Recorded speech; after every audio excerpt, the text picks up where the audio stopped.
انسان کی دنیاوی زندگی، موت اور بعثت بعد الموت، اس طویل سلسلہ حیات میں مختلف مراحل ہیں۔ جیسے کہ سورۃ بقرہ میں آیا ہے، اور تم مردہ تھے، پھر اس نے تمہیں زندہ کیا، پھر وہ تمہیں مارے گا، پھر جلائے گا، پھر تم اس کی طرف لوٹا دیے جاؤ گے۔ زندگی کے اسی تسلسل کو جو ہے اس کے اندر موت کی توجیہ ہے۔ بہرحال انسان کی دنیاوی زندگی ایک وقفہ امتحان ہے، اور موت اس وقفے کے اختتام کی گھنٹی ہے۔ الذی خلق سبع سماوات طباقا، وہ اللہ ہے کہ جس نے بنائے 7 آسمان ایک دوسرے کے اوپر۔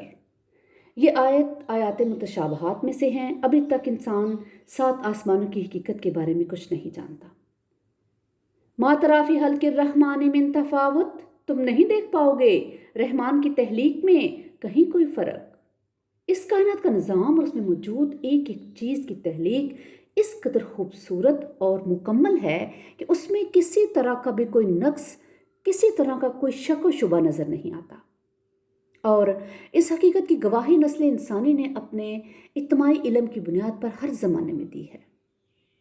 ہر زمانے کے سائنسدانوں نے سائنس کے تمام شعبوں میں بہت زیادہ تحقیقات کی ہیں، لیکن آج تک کوئی سائنسدان یہ نہیں کہہ سکا کہ قدرت کی بنائی ہوئی فلاں چیز میں فلاں نقص ہے، یا یہ فلاں چیز اگر ایسے کی بجائے ویسے ہوتی تو زیادہ بہتر ہوتا۔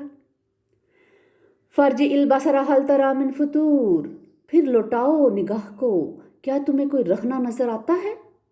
ثم ارجع البصر کرتین ينقلب الیک البصر خاسئا وهو حسیر، پھر لوٹاؤ نگاہ کو بار بار کوئی رخنا ڈھونڈنے کے لیے، پلٹ آئے گی نگاہ تمہاری طرف ناکام تھک ہار کر۔ یعنی یہ کس قدر پرزور اسلوب ہے اور کتنا بڑا چیلنج ہے کہ بار بار دیکھو، ہر پہلو اور ہر زاویے سے دیکھو، اللہ تعالیٰ کی تخلیق میں تمہیں کہیں کوئی نقص یا رخنا نظر نہیں آئے گا۔ یہ چیلنج پوری انسانیت کے لیے اور قیامت تک کے لیے ہے۔ آج تک کوئی سائنسدان اور دانشور اس کا جواب نہیں دے سکا۔ تو پھر دنیا بھر کے داناؤں اور دانشوروں کی توجہ اس مثالی تخلیق کی طرف دلا کر انہیں یہ پیغام دینا مقصد ہے کہ اے عقل کے اندھو، کائنات کی خوبصورتی اور کاملیت کو دیکھ کر اس پر حیرت کا اظہار کرنے کی بجائے اس کے خالق کو پہچانو، اس کی عظمت کے سامنے اپنا سر جھکاؤ۔ لیکن مقام حیرت ہے کہ ستاروں اور کہکشاؤں کی دنیا کے اسرار اور عجائب کا کھوج لگانے والے سائنسدان اور ماہر فلکیات بھی اس معاملے میں اپنے ناک تلے کے پتھر سے ٹھوکریں کھاتے ہیں۔ ان لوگوں نے اپنی تحقیقات کے دوران بہت کچھ دریافت بھی کیا اور بہت کچھ دیکھا بھی، لیکن اس ساری چھان بین میں انہیں اگر نہیں نظر آیا تو اس کائنات کا خالق نظر نہیں آیا۔ علامہ اقبال نے اس سلسلے میں فرمایا ہے، ڈھونڈنے والا ستاروں کی گزرگاہوں کا اپنے افکار کی دنیا میں سفر کر نہ سکا۔ وَلَقَدْ زَيَّنَا السَّمَاءَ الدُّنْيَا بِمَصَابِيحَ وَجَعَلْنَاهَا رُجُومًا لِلشَّيَاطِينِ، اور ہم نے سب سے قریبی آسمان کو سجا دیا ہے چراغوں سے، اور ان کو بنا دیا ہے ہم نے شیاطین کو نشانہ بنانے کا ذریعہ۔ یعنی زمین سے قریب ترین آسمان کو ستاروں سے سجا دیا ہے اللہ نے، اور ان ستاروں میں ایسے میزائل نصب کر دیے ہیں جو غیب کی خبروں کی ٹو میں عالم بالا کی طرف جانے والے شیاطین جن کو نشانہ بناتے ہیں۔ وَأَعْتَدْنَا لَهُمْ عَذَابَ السَّعِيرِ، اور ان کے لیے ہم نے تیار کر رکھا ہے جلا دینے والا عذاب۔ وَلِلَّذِينَ كَفَرُوا بِرَبِّهِمْ عَذَابُ جَهَنَّمَ وَبِئْسَ الْمَصِيرُ، اور جو لوگ اپنے رب کا انکار کرتے ہیں، کفر کرتے ہیں، ان کے لیے جہنم کا عذاب ہے اور وہ بہت ہی برا ٹھکانہ ہے۔ اللہم انا نعوذ بک من عذاب جہنم اذا القوا فیہا سمعوا لہا شہیقا وہی تفور، جب وہ اس میں جھونکے جائیں گے تو اسے سنیں گے دھاڑتے ہوئے اور وہ بہت جوش کھا رہی ہوگی۔ یعنی جہنم انہیں دیکھ کر غصے سے دھاڑ رہی ہوگی، جیسے کوئی بھوکا بھیڑیا یا شیر اپنے شکار پر جھٹکتے ہوئے غراتا ہے۔ قرآن پاک میں سورۃ کہف میں جہنم کے غیظ و غضب کی کیفیت یوں بیان ہوئی ہے کہ جس دن کہ ہم پوچھیں گے جہنم سے کہ کیا تو بھر گئی ہے، اور وہ کہے گی کیا کچھ اور بھی ہے۔ استغفر اللہ استغفر اللہ۔ تکاد تمیز من الغیظ، قریب ہوگا کہ وہ غصے سے پھٹ جائے، یعنی اسے ایسے معلوم ہوگا کہ اب بھی شدت غضب سے پھٹ پڑے گی۔